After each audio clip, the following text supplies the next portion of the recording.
trop beau. Oh, mais neige. Good morning. Bienvenue dans cette nouvelle vidéo Rise and Shine à Amsterdam.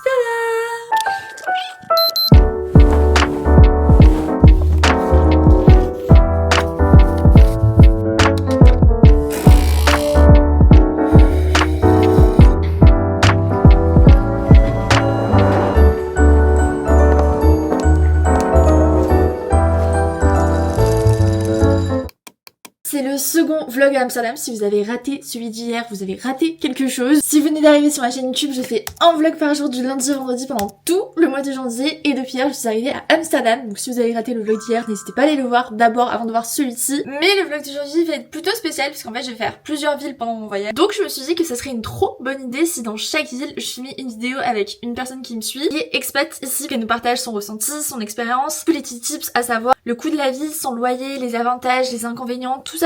Donc on commence ce concept aujourd'hui à Amsterdam, j'ai trop hâte. Hop, on me dit dans l'oreillette qu'il est l'heure du concours Rise and Shine de la semaine. Cette semaine je fais gagner l'agenda vert avec toute une routine skincare, make-up et bien-être. Il y a du Caudalie, Anatae, Oli Henriksen, Circles, Glitch, Respire, Typologie, etc. Pour participer, rendez-vous sous ce post sur mon compte Insta et celui du Rise and Shine, et le concours dure une semaine. Là je me suis toute préparée, j'ai fait du montage. Ce matin je me suis réveillée sous la neige qui tombait à Amsterdam, c'est magique. Je me suis aussi réveillée avec le mail de ma maman parce qu'en gros, vu que je suis plus à l'appart, c'est ma copine Elsa qui est à l'appart, qui s'occupe des commandes. Et du coup, c'est ma maman qui me met sur la marque, qui s'occupe de lui envoyer toutes les étiquettes pour envoyer vos commandes. Sauf que là, en ce moment, il y a énormément de commandes. La pauvre, elle doit tromper, elle est Elsa, je suis désolée. Du coup, je vois quoi? Que ma mère, elle papote en fait avec Elsa. Coucou ma belle, comment vas-tu? Je vais faire de mon mieux afin que notre collaboration soit au top et que notre boss soit rassuré. Plein de bisous à mon petit-fils en parlant de Spritz et à sa tata, donc Elsa. Ça m'a fait trop rire de bon matin, c'est trop chou. Donc sachez que les commandes c'est un vrai travail d'équipe. J'ai tout emballé avant de partir. Ma maman édite vos étiquettes d'envoi et Elsa va déposer vos commandes. C'est un travail d'équipe d'exception. D'ailleurs je perds pas la bonne habitude de faire mon petit journaling tous les matins, même si je suis en vacances. Et si vous voulez passer commande, que ce soit pour mon carnet de journaling ou mon agenda, tout se passe sur le site, c'est riseandshinemethod.fr. Et let's go, parce que sinon je vais être à la bourre. J'ai fait que courir depuis tout à l'heure parce que le tram allait dans le mauvais sens, du coup elle m'attend, je suis en retard. Et regardez comment c'est trop mini les rues. Oh là là, j'adore. Juste là.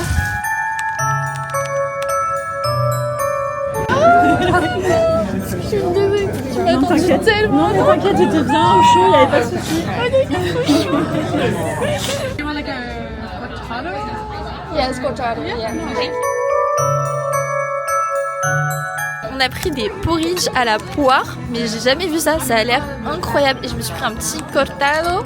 Bon appétit!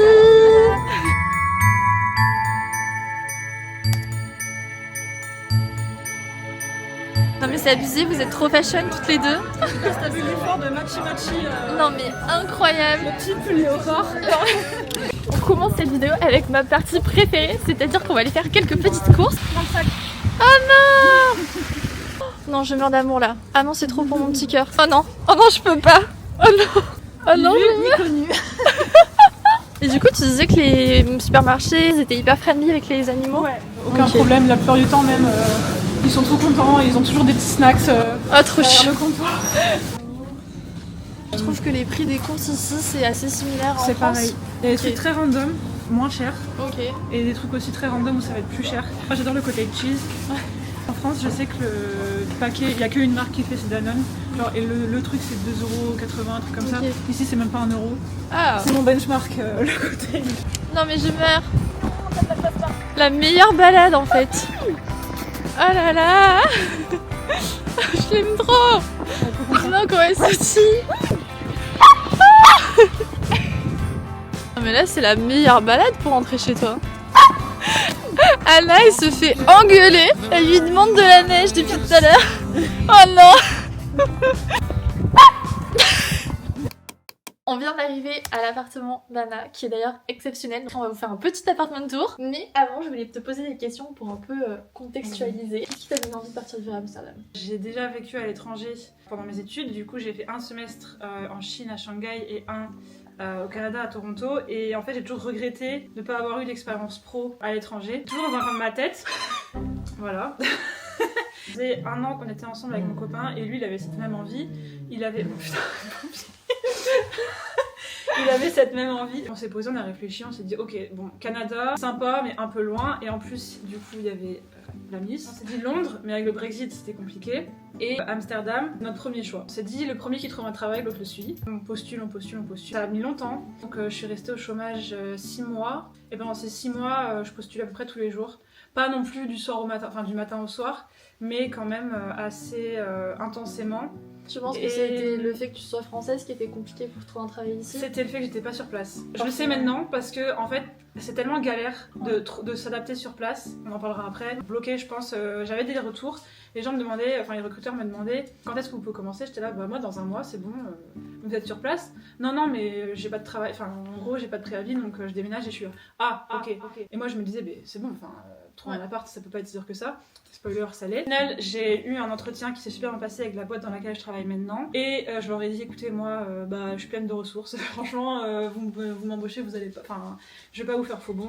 Je sais qu'en plus, je suis débrouillarde, je trouverai un appart, y a pas de soucis. Donc ils m'ont fait confiance. Janvier, du coup, 2022, je suis arrivée ici, 15 jours avant de commencer mon travail. On a trouvé, du coup, une sous-loc sur un groupe Facebook et de là en fait j'ai commencé à travailler et puis voilà. Ce qui m'a donné envie c'est surtout mes expériences passées à l'étranger et le fait que je me retrouvais plus dans le monde du travail en France sans vouloir faire la pique-me, enfin j'ai jamais été trop à l'aise dans le cadre pro français parce que c'est trop strict, il n'y a pas assez de liberté et je trouve aussi que on est trop fliqué. Enfin, en fait, je travaille très bien en indépendance. Ouais. Oui, on pourrait se dire pourquoi tu fais pas du freelance, parce qu'en fait, c'est quand même bien d'être en CDI aussi, quoi. Ouais. Il y a quand même des avantages. Et je trouve que là, je peux parler en connaissance de cause. Un emploi en CDI aux Pays-Bas, c'est du pain béni quand t'es un peu comme moi. Quand tu sais t'auto-gérer, il y a pas de flicage. On va pas te dire, par exemple, si tu pars à 16h, on va te regarder bizarrement. Si tu viens alors que t'es malade, là, par contre, on va te regarder très, très, très bizarrement. Mais pourquoi t'es pas resté chez toi? Aux Pays-Bas, il y a pas d'arrêt maladie. Enfin, il y a des arrêts maladie, mais par exemple, si tu dis ok, le matin je me sens pas bien, tu as pas besoin d'aller chez le médecin, tu vas juste envoyer un message à ton employeur, je viens pas aujourd'hui. Enfin, ils font confiance en fait sur ça. Donc ça, je trouve ça vachement bien. Oui, en fait, ici, t'as trouvé une vision du travail qui te correspond beaucoup plus qu'en France. Je pense que c'est un peu le modèle anglophone, et c'est vrai que le modèle francophone est très différent du modèle anglophone niveau monde du travail. Donc je comprends vraiment ce que tu veux dire. Surtout, ça valorise le présentéisme, faire le plus d'heures possible. Moi, en plus, j'ai un peu des troubles de l'attention. Enfin, il faut que je puisse faire des trucs en même temps et tout. On verra tout à l'heure dans le bureau, j'ai un walking pad, je travaille en même temps que je marche. Bon, ça c'est un peu un classique maintenant, mais il faut que je fasse des pauses assez régulièrement pour m'aérer, pour penser à autre chose et tout. Et en fait, en France, je tenais pas en place. Il fallait que je fasse plusieurs trucs en même temps ou que je sorte, etc. Du coup, le télétravail c'était bien pour moi parce que je pouvais me gérer de chez moi. Mais quand on a commencé à dire ok, maintenant vous revenez au bureau, j'étais là. Ça va pas être possible. Alors là, vraiment, je suis hyper impatiente de visiter ton appartement parce que là, je viens d'arriver, mais je l'ai pas encore visité pour pas me faire spoil. Est-ce que tu peux nous dire dans quel quartier tu habites? J'habite dans le quartier ouest et on a un 73 mètres carrés à peu près, je crois. Ah, c'est plutôt grand. Ouais, c'est assez grand. On a 2 chambres. Et c'est un appart traversant parce que là on est face à une fenêtre et il y a une autre fenêtre. Et ça, je crois que c'est typique des apparts néerlandais d'avoir vraiment toujours le côté traversant pour profiter au maximum du peu de lumière qu'il y a. Je sais pas si c'est typique, mais ouais, on le retrouve assez souvent. Et un truc qui est par contre très typique, c'est que il y a pas de volet, il y a pas de cache quoi que ce soit parce que c'est dans leur culture aux Pays-Bas de pas. En fait, tu peux regarder chez les gens. Moi, c'est ça que j'adore ici en fait. J'aime trop me balader dans la rue et voir les décos chez les gens parce qu'en plus les décos ici sont incroyables. Et du coup, moi j'aime trop quand je suis dans la rue me balader et voir les appartements des gens. Je suis même pas rentrée que j'ai déjà des appartements de tour gratuitement en fait. C'est ça. Et tu payes combien de loyer pour 73 mètres carrés? Je vais tenir ton bras pendant que je te dis le Je paye 2150 € à diviser par 2. Heureusement. Mon copain. C'est cher, mais c'est pas cher pour l'emplacement, pour la surface, pour la qualité du logement. C'était pas un meublé, on a ramené tous nos meubles de France. D'ailleurs, ça tu m'as dit tout à l'heure que pour ramener tous vos meubles, vous étiez passé par un prestataire qui valait vraiment le coup. Ouais. Parce que du coup, ça valait plus le coup que vous rameniez vos meubles de France plutôt que d'en acheter ici, même en termes de transport de meubles. Ouais. Le déménagement du coup de la Bretagne jusqu'à ici, ça nous a coûté 800 € avec Cocoli du coup. Le mec nous a aidé à charger, à décharger et tout, donc c'était grave bien. Alors que, par exemple, t'achètes un canapé ici, ça va coûter 1000 euros. Ouais. T'achètes un lit pareil, les matelas, etc. C'est super cher. De tous mes amis d'ici français qui habitent ici, je pense que je suis la seule qui a un meublé. Mais je me voyais pas tout revendre et tout racheter. J'étais bien installée franchement à Bordeaux à la base. On avait un super appart, tout bien meublé, tout décoré et tout. Et on s'est dit, vas-y, c'est bon, part. Et comme quoi, du coup, même le fait de vivre en France, d'avoir ses propres meubles, d'avoir son travail, même si t'étais en CDD et pas en CDI, c'est pas des obstacles pour tout quitter et partir vivre à l'étranger. Comme je t'ai dit, tu me fous dans un supermarché, je vais passer 3 heures à regarder toutes les étiquettes et à me demander, purée, qu'est-ce que je choisis, c'est terrible, les céréales. Mais tu me dis, viens, tu veux pas partir vivre à l'étranger, je dis, ok, vas-y, la semaine prochaine. Et en fait, j'ai pas du tout réfléchi parce que pour moi, déjà, c'est quand t'es jeune qu'il faut le faire. C'est pas quand t'as 40 ans après de te dire, oh purée, j'aurais trop voulu avoir une expérience à l'étranger, tout ça. Bon, là, moi, j'avais le contexte qui se prêtait bien, j'étais en CDD, mon CDD c'est terminé. Après, tout le reste, c'est que du matériel, quoi. Moi, je pars du principe qu'il faut pas se sentir bloqué par ta télé, que t'as peur, tu sais pas ce que tu veux en faire, quoi. C'est trop dommage de se dire, vas-y, je sais pas, je viens de partir, mais en même temps, j'ai mon lit, je viens d'acheter un matelas et tout. Bah, au pire, tu trouves une solution, c'est pas grave. Trop bien. Go, appartement tour. J'ai trop hâte. L'entrée, il y a souvent dans les appartements néerlandais un espèce de sas de décompression avec la porte d'entrée et derrière, très principal. Et c'est très bien parce que je sais pas si tu sens qu'il fait très froid ici. Oui, il fait très froid donc ça te permet de garder c'est pour ça que je disais un sas qui permet de garder la température. Après, on arrive sur la pièce principale, entrée. Le salon est beaucoup trop beau. Franchement, je suis fan de ta déco, c'est trop beau. J'aime trop ramener des trucs un peu random. Faut savoir aussi ici, on trouve énormément de choses dans la rue. Par exemple, cette table. Tu l'as trouvée dans la rue? Mais meuf, on dirait une table qui coûte 2000 balles. Je pense qu'elle coûte au moins 1000 euros neuve. Mais quoi? En fait, dans chaque quartier, t'as des espèces d'espaces où tu peux lâcher tes encombrants une fois par semaine. Avec mes petits outils pour la démonter.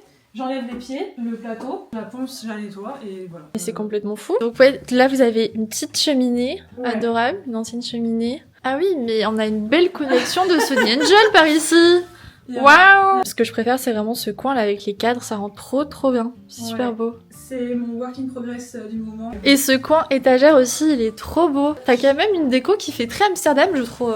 Ouais, coloré, c'est ça qui donne un petit peu aussi le moral quand il fait nuit.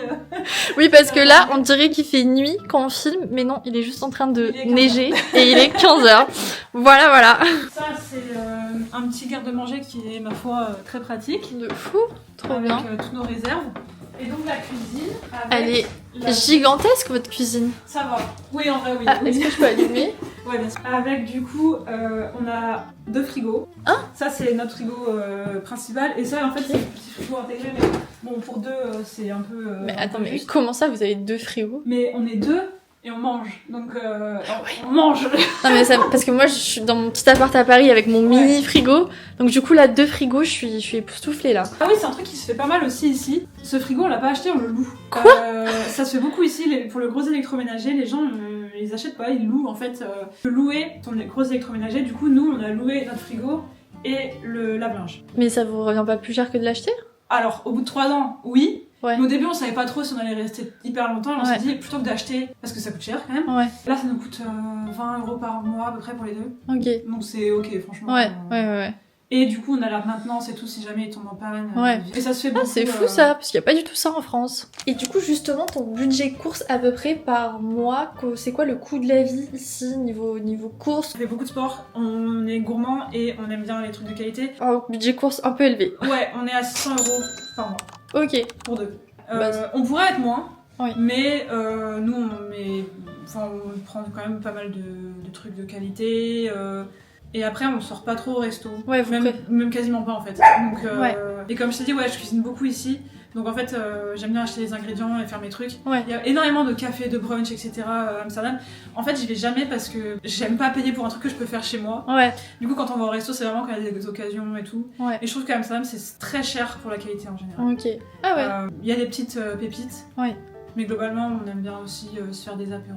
Ok, donc vous avez toujours été à 300 euros, que ce soit en France ou aux Pays-Bas? Ouais. Je pense que si tu fais tes courses aux Pays-Bas, il y a des trucs qui sont plus chers, il y a des trucs qui sont moins chers, mais du coup au final ça s'équilibre. Oui, que le coût de la vie est plus cher ici. C'est vrai sur certains aspects, les loyers, les transports sont chers, mais à côté de ça les salaires sont mieux qu'en France. Le SMIC, je crois qu'il est à 400 euros de plus qu'en France, il me semble. Ok. Donc On se finalement, trouve l'un dans l'autre, c'est sensiblement pareil, voire Ouais. mieux niveau coût de la vie ici. Il y a un truc aussi qui est en place pour les immigrants / expatriés, ça s'appelle le 30% ruling.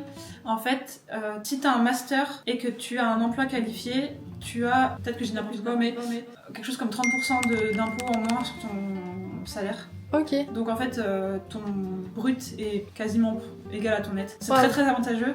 Ça dure que 5 ans et ils veulent le réduire encore parce que il y a eu Ouais. beaucoup d'excès, on va dire. Enfin, maintenant il y a beaucoup d'immigrants et d'expats à Amsterdam aussi pour cette raison, parce que fiscalement c'est super intéressant. Avant c'était 10 ans, maintenant c'est 5 ans et là ils veulent le réduire encore. Waouh. C'est super intéressant. Ouais. C'est pour ça aussi que là on vit très bien, parce que moi ça fait 3 ans que je suis là, j'ai pu en bénéficier. Ouais, Ça fait la différence. Ça fait vraiment une énorme différence.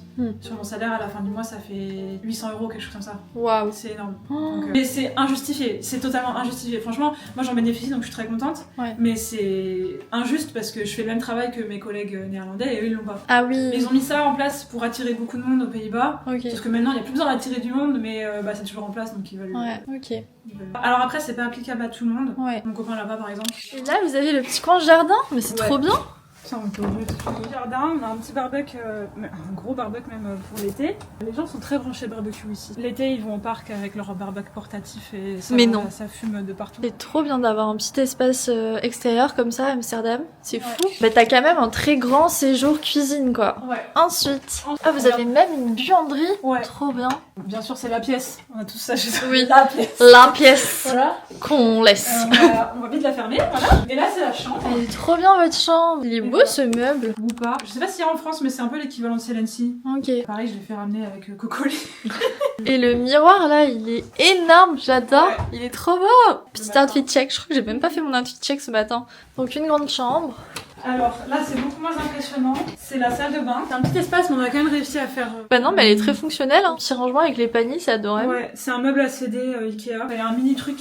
Ah, pour avoir la porte. Passe bien, du coup, j'ai C'est trouvé hyper ça. astucieux, là t'as optimisé le rangement Là, de fou. c'est au 3 cm près, je pense. Ah ouais, vraiment il reste que ça d'espace quoi. Good job. La dernière pièce, le bureau, / dressing / stock de tout. J'adore le fauteuil, il est Ouais, trop beau. Il est trop bien. Les étagères où on met un peu tout notre bazar. Classique dressing. On a pris un bureau qui se surélève et on met notre tapis de marche quand il fait vraiment trop mauvais pour quand même faire les 10 000 pas. Parce que bon. Vous êtes vraiment en mode team télétravail là, vous Ouais. avez l'équipement qu'il faut. Là, professionnel. En plus face à la fenêtre sur les canaux, c'est trop agréable. Ouais. Alors du coup, comment tu décrirais le mode de vie à Amsterdam? Est-ce qu'il y a des habitudes que t'as ici que t'avais pas forcément en France? Amsterdam, c'est vraiment la ville où t'en fais un peu ce que tu veux. Si t'as envie de sortir tous les week-ends, de faire la fête, de voir tes potes tout le temps, aller en festival, tu peux le faire. Si Ok. t'es plus chill, branché un peu sport, outdoors, vraiment t'en fais ce que tu veux. Il y a des coins très familiaux, il y a des coins plus festifs. C'est vraiment bien pour tout le monde, si je puis dire. Une journée typique, je me lève, je prends mon petit déjeuner, je vais au sport, je travaille. Ah tu vas au sport le matin? Ouais, j'essaie de marcher le plus possible pour prendre l'air et aussi pour voir le soleil le plus possible. Ouais. Parce que la dépression saisonnière ici, c'est En réel. fait. C'est réel. Je travaille du coup soit de chez moi, soit de mon bureau. Ils sont très flexibles niveau télétravail Oui, ici? ouais, Ok. c'est vraiment un standard. C'est très rare que je vois des annonces où ils disent quand tu cherches un travail, Pas de pas télétravail. de télétravail. C'est très très rare. Est-ce que du coup tu prends beaucoup le vélo? Parce qu'ici le vélo c'est vraiment quelque chose. Oui, maintenant oui. J'ai passé 1 an sans vélo, je sais pas pourquoi, mais maintenant que j'en ai un, effectivement c'est quand même plus pratique parce que Amsterdam c'est pas très grand mais tu peux tout faire en vélo. Ouais. Quand tu dois aller d'un bout à l'autre d'Amsterdam, c'est quand même globalement plus simple d'aller en vélo qu'en transport. Le week-end, ce que j'aime bien faire, c'est aller me balader avec le chien et mon copain et Ouais. prendre un petit café, essayer des nouveaux cafés un peu tout le temps. On le fait plus trop, mais la première année on était là, on essayait de prendre un peu le train et d'aller dans les autres villes des Pays-Bas pour voir un petit peu comment c'est. Parce que tout le monde connaît Amsterdam, mais les gens connaissent pas vraiment les autres villes. Par exemple, il y a Utrecht, Eden, c'est très sympa. Une fois à Rotterdam, mais là j'y retourne cette année, je pense, parce qu'il y a des musées cool. Au nord d'Amsterdam, il y a tous les coins, genre Volendam, Edam, où ils font le fromage. Ah. Où là, les moulins et tout, c'est très, très typique. Et encore plus au nord, il y a des espèces d'îles, c'est super sauvage, c'est vraiment beau. Bon, par contre, pour y aller, faut être engagé quand même parce que c'est pas la porte à côté. Tout se fait bien en transport, c'est très bien desservi en train et en métro et en TER un peu. C'est pas très cher. Le pays est très petit au final. Donc les Néerlandais, c'est marrant parce qu'ils vont te dire ah non, c'est trop loin, alors qu'en fait c'est à 1 heure ou 2 max. Ouais. Parce que bon, le pays, tu le traverses super rapidement. Je me disais aussi que l'hiver, il y avait vraiment ce truc où les gens restaient cosy chez eux. Ouais. Je te disais, il y a un terme, ça s'appelle reseller. C'est reseller. Le G se prononce R. Ok. Donc, en francisé, on dirait Geselig. Ok. Et en fait, c'est l'équivalent du Hygge danois. Oui, c'est ça. Où vraiment tu restes cosy chez toi, t'en mitoufles, t'hibernes un peu. C'est chaleureux, en fait, c'est ça. Reseller, c'est chaleureux. L'hiver, tu vois pas grand monde dans la rue, les magasins ils sont pas tous ouverts. Et par contre, tu vois, il y a beaucoup de vie dans les maisons en fait. Oui. Parce que les gens ils sont chez eux, ils sont cosy. Et mars-avril, là c'est une autre ville. Les gens ils sortent, ils prennent leur table, ils mettent leur terrasse sur le trottoir, devant les quais et tout. Et c'est vraiment deux villes différentes. Oh non, vraiment c'est la star de cette vidéo, la star qu'elle pense être. Cette dernière question, qu'est-ce que t'aimes le plus dans le fait de vivre à Amsterdam? L'ouverture d'esprit des gens.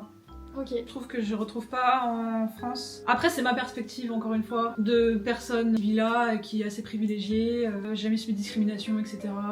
Les gens sont plutôt friendly, très cosmopolites. En fait, il y a de tout. Du coup, il y a rien de choquant, entre guillemets. Pas, mais j'ai énormément de tatouages. Ça n'a jamais posé problème dans mon milieu pro. Ouais. Alors qu'en France, j'ai déjà eu des remarques, alors que ça n'avait aucun lieu d'être. En fait, tu fais vraiment ce que tu veux. En fait, tant que la mentalité ici, c'est que tant que tu ne nuis pas à ton prochain, bah tu fais ce que tu veux. Et c'est pour ça que il y a le cannabis c'est toléré.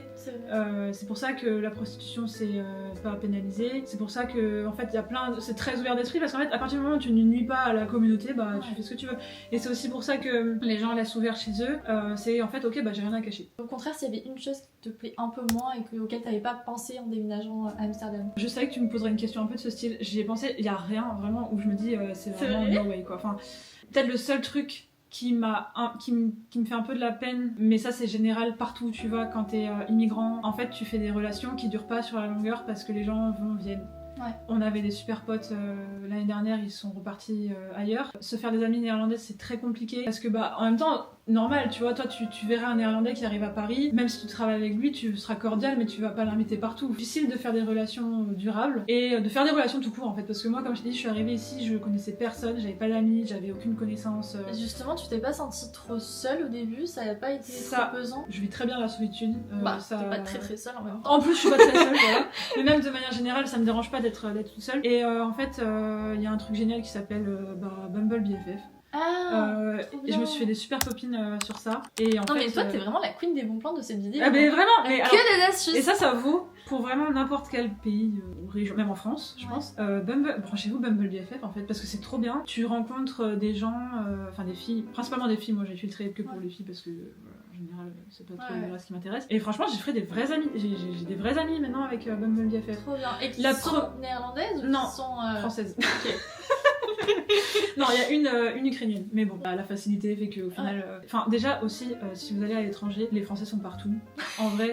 C'est vrai, moi l'année dernière quand j'étais en Australie, je suis tombée sur plein de Français dans la rue. J'étais en mode, mais quoi les gars, je suis au bout du monde et vous êtes encore là! Et en plus, on a une faculté à se regrouper. Mais oui. Là, tu tapes sur Facebook ou quoi, n'importe le nom d'une ville, French People, tu vas trouver des communautés de Français, c'est un truc de fou. Donc au final, Amsterdam, en plus, c'est pas très loin de la France, donc si vraiment t'as un coup de down, tu rentres, en vrai, c'est pas loin. C'est vrai. Et au début, c'est un peu malaisant, tu te dis bon, je sais pas. Enfin moi c'est peut-être moi qui me dis ok je vais me faire des potes sur internet, mais en fait on est tous dans le même panier quoi. Ouais. Et en plus maintenant comme on va pas tous au travail, le télétravail c'est de plus en plus démocratisé, on fait moins de rencontres au bureau, donc au final il faut bien faire comme on peut quoi. Donc, c'est ça, ouais. Après les Néerlandais et tout le monde ici d'ailleurs sont très cordiaux de manière générale, tu vas au café, tu peux toujours taper la discussion un peu.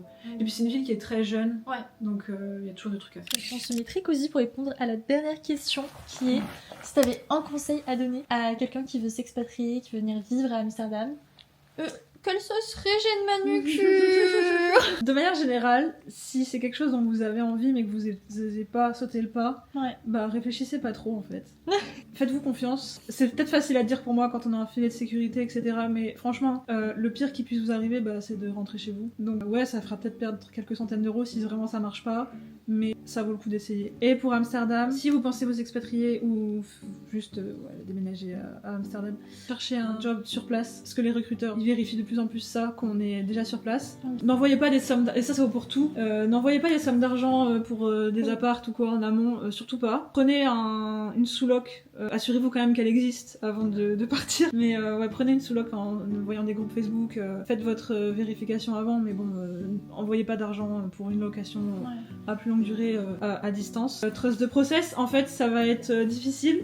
Moi, j'ai pleuré plein de fois parce que je trouvais pas de travail et je me disais purée, ça va pas le faire. Et puis au final, ce qui doit arriver vous arrivera. Où je me dis, si ça marche pas, c'est que c'est pas fait pour toi. Qu'au final, ce qui doit te trouver, te trouvera. J'adore cette fin de vidéo. Trop bien. Et bien écoute, merci beaucoup. C'était de rien, c'était un plaisir. J'ai adoré. Franchement, j'ai passé un trop bon moment. Et c'est trop bien. T'as vraiment partagé ton expérience avec le cœur. Je pense que ça s'est ressenti en vidéo. Donc merci, tu as participé au vlog de janvier. Avec plaisir. Et bien Poppy aussi elle a grandement participé. Du coup, je mettrai son Instagram en description s'il y a des personnes qui souhaitent déménager à Amsterdam et qui ont besoin d'autres petits conseils. Merci à Poppy pour sa participation à cette vidéo. Et moi, je vous fais plein de bisous et je vous dis à demain pour une nouvelle vidéo YouTube, un nouveau vlog, puisque c'est du lundi au vendredi pendant tout le mois de janvier. Bisous! Bye!